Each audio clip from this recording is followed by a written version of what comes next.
Yes yes mister Ayush, तो सबसे पहला क्वेश्चन तो ये रहेगा कि स्टूडेंट को कई बार कंफ्यूजन होता है कि why is my speaking score low even when like उनको लगता है कि मैंने अच्छे से क्लियरली स्पीक किया है।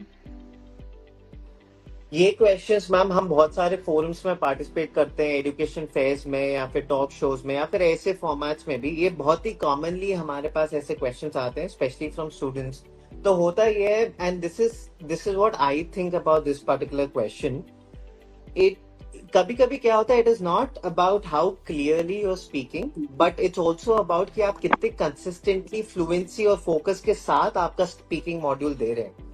जहां तक मुझे लगता है, जितने बार हमने टेस्ट दिया है, हमने टेस्ट टेकर्स की जर्नी देखी है, आई फील कि डिस्ट्रैक्शन, जब आप सेंटर में एग्जाम दे रहे हो, डिस्ट्रैक्शन एक बहुत बड़ा, स्पेशली क्योंकि वो सेंटर में एग्जाम देते हैं और बैकग्राउंड नॉइसेस होते हैं, डिस्ट्रैक्शन की वजह से I think that's one big reason जब फोकस लूज हो जाता है।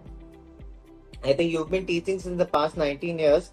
आपने भी देखा होगा कि कभी भी जब बच्चा जाता है, because of stress, pressure, nervousness, वो डिस्ट्रैक्ट हो जाता है, स्पेशली क्योंकि बाकी लोग भी बात कर रहे हैं।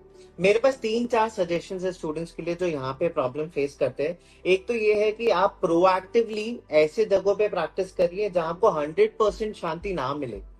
थोड़ा सा नॉइजी एनवायरनमेंट में, थोड़ा सा not so user friendly environment में आप प्रोएक्टिवली प्रैक्टिस करेंगे, तब आपको समझ में आ जाएगा कि कैसे नेविगेट करें उस सिचुएशंस को। दूसरा, not only for this particular module, not only for this particular segment, but पूरे टेस्ट के लिए एक बहुत इंपॉर्टेंट टिप ये है कि आप स्ट्रेस को मैनेज करना सीखें। जितना ज्यादा आप प्रेशर में आएंगे, जितना ज्यादा आप स्ट्रेस में आएंगे, उतना ज्यादा हेसिटेशन होगा, स्टैमरिंग होगी। तो एक चीज जो आपके कंट्रोल में है वो ये है कि आप स्ट्रेस को मैनेज करें, कामली एग्जाम पे फोकस करें, make sure that you are giving 100% for your speaking segment, but again थोड़ा सा कामली आप नेविगेट इसको कर सकते हैं।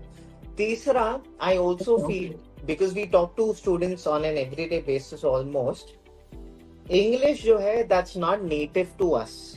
Eight the end of the day we come from many regional dialects. I am a South Indian, कोई भी कहीं से भी हो सकता है, कोई गुजरात से हो सकता है, कोई पंजाब से हो सकता है, कोई तमिलियन हो सकता है, and we are not native to English as a language, and that's fine. I mean, we can't change that, right? तो when it comes to that particular concept, I think जितना ज्यादा आप प्रैक्टिस करें, one thing that I suggest students is कि आप mirror के सामने एक पेपर पकड़ो और बात करते रहो। उससे क्या होता है, जो थॉट लेटेंसी होती है, because you are not a native speaker, वो कवर अप हो जाता है। तो I think that is one thing that will help. Other than that, one very important tip जो हमने रोजमर्रा केस में देखा है, लोगों को लगता है कि वो जल्दी बात करते हैं तो वो फ्लुएंट हो जाते हैं। It's actually the exact opposite of it. आप धीरे, इनंसिएशन के साथ, प्रॉपर प्रोनाउंसिएशन के साथ जब बात करते हैं, तब आपकी वॉइस ज्यादा क्लियरली आती है। सो आई थिंक अगर आप मोटा मोटा ये टिप्स, स्टूडेंट को ये कंफ्यूजन है फ्लुएंसी और स्पीड में, so they match fluency with speed.